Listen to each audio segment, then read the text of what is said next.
উত্তরবঙ্গের নদীতে ইলিশের লুটোপুটি, মাথা ভাঙায় ধরলা নদীতে জাল ফেললেই উঠছে ইলিশ, চাহিদা তুঙ্গে।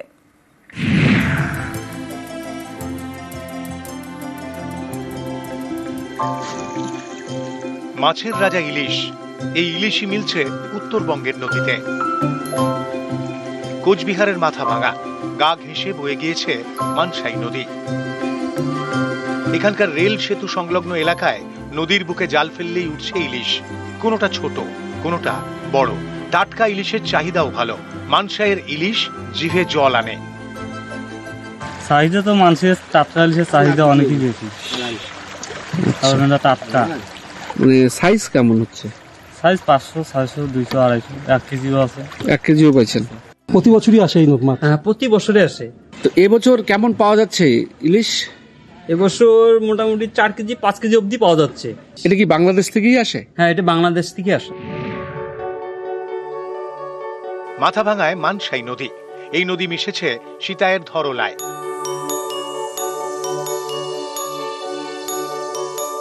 সেখান থেকে খড়িবাড়ির ব্রহ্মপুত্রে, এরপর ঢুকেছে বাংলাদেশে। ব্রহ্মপুত্র মিশেছে পদ্মায়। মৎস্য বিশেষজ্ঞদের বক্তব্য, পদ্মা থেকে ইলিশ অনেক সময় দীর্ঘ পথ পেরিয়ে চলে আসে মানসাইয়ে। মিষ্টি জলে ডিম পাড়ে, তাই বর্ষার পরেও মিলছে ইলিশ।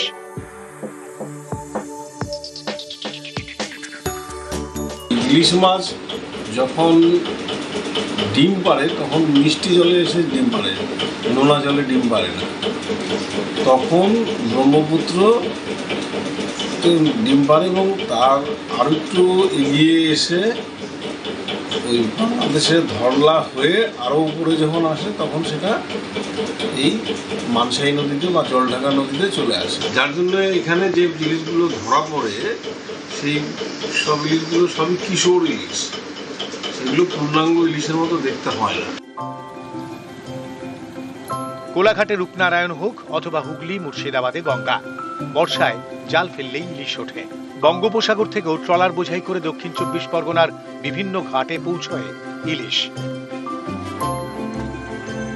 এই ইলিশ মিলছে কোচবিহারের মানসাই নদীতে। কোচবিহার থেকে রাজেশ দাস, নিউজ 18 বাংলা। কোথাও 700 বছরের কালী পুজো, কোথাও প্রায় 140 বছরের। কালনার দিকে দিকে কালী কথা।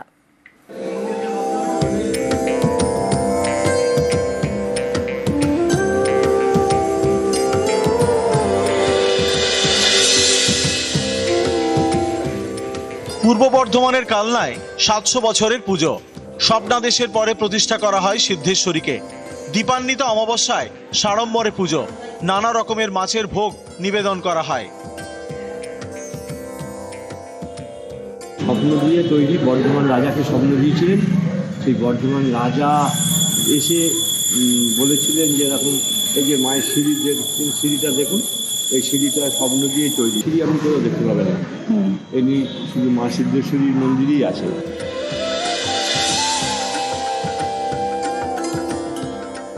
কালনার যোগীপাড়া, এখানে 130 বছরের পুজো।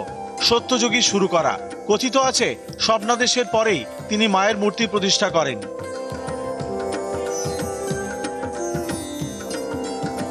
এখানে আমাদের বলি নেই, পাশেই শ্রীকৃষ্ণের বিগ্রহ আছে, বৈষ্ণবী রূপে পূজিত হয়। এটার নাম হচ্ছে সত্যমা দক্ষিণা কালী এবং পাশে দুটি শিব আছে, একটি হচ্ছে সত্যেশ্বর, একটা হচ্ছে যোগীশ্বর।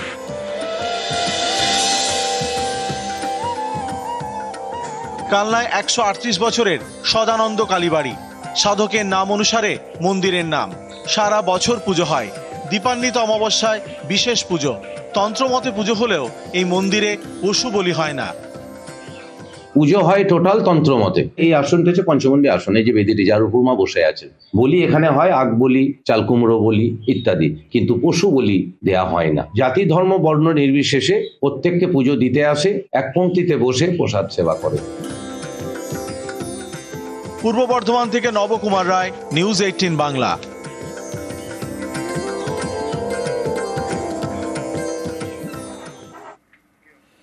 বাংলা জুড়ে চলছে কালী বন্দনা। আজ দীপান্বিতার পুজোয় তৈরি বাংলা। সতীপীঠ, শক্তিপীঠে ভক্তির আরাধনা, তারাপীঠে হোম যজ্ঞ, ভোগ নিবেদন।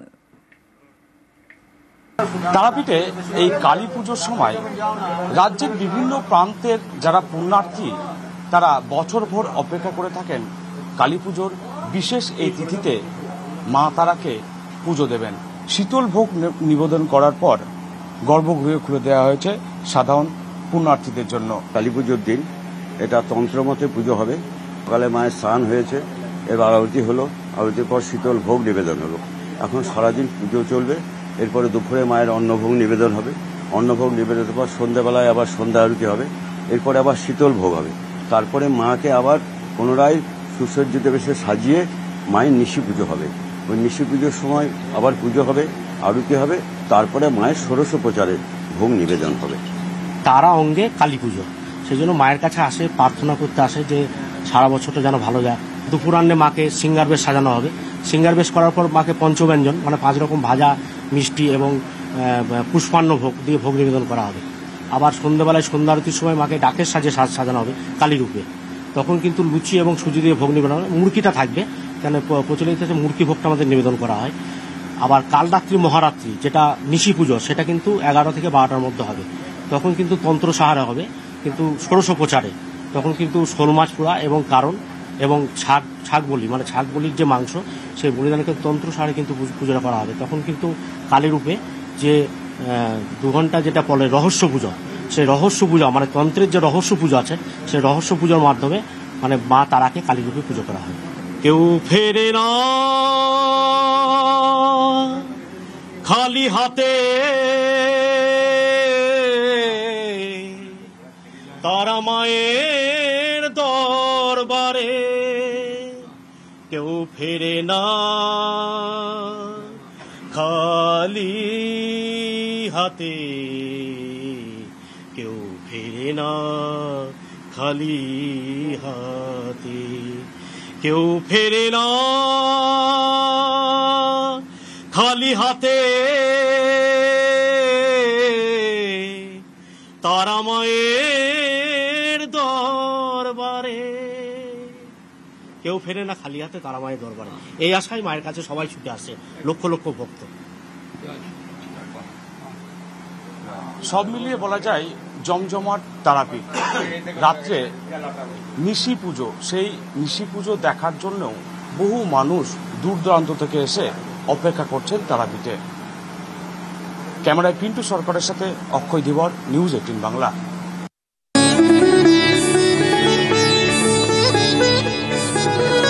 নথি ছাড়াই দেওয়া হয়েছে জন্ম এবং মৃত্যু সার্টিফিকেট, এমনই চাঞ্চল্যকর অভিযোগ উঠেছিল অনেক আগে। ব্লক স্বাস্থ্য আধিকারিককে চিঠি দিয়ে সেই অভিযোগ স্বীকার। খড়িবাড়ি গ্রামীণ হাসপাতালে ডেটা এন্ট্রি অপারেটরের দাবি 450টি ভুয়ো সার্টিফিকেট তৈরি করেছেন। একটা সার্টিফিকেটের জন্য নিয়েছেন 10,000 টাকা।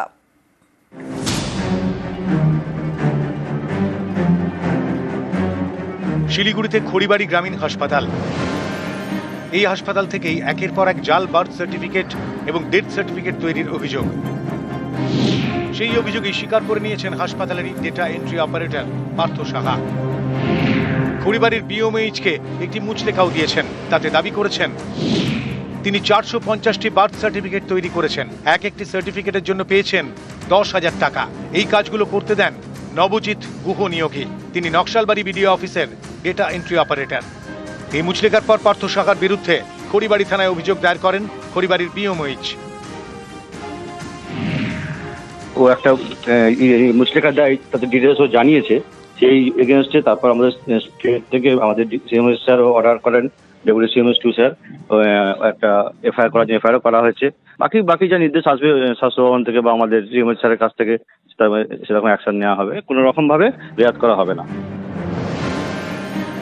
খড়িবাড়ির বাসিন্দা পার্থ সাহা, তার বিরুদ্ধে থানায় অভিযোগের পর থেকেই খোঁজ নেই। বাড়ির দরজা ভেতর থেকে বন্ধ।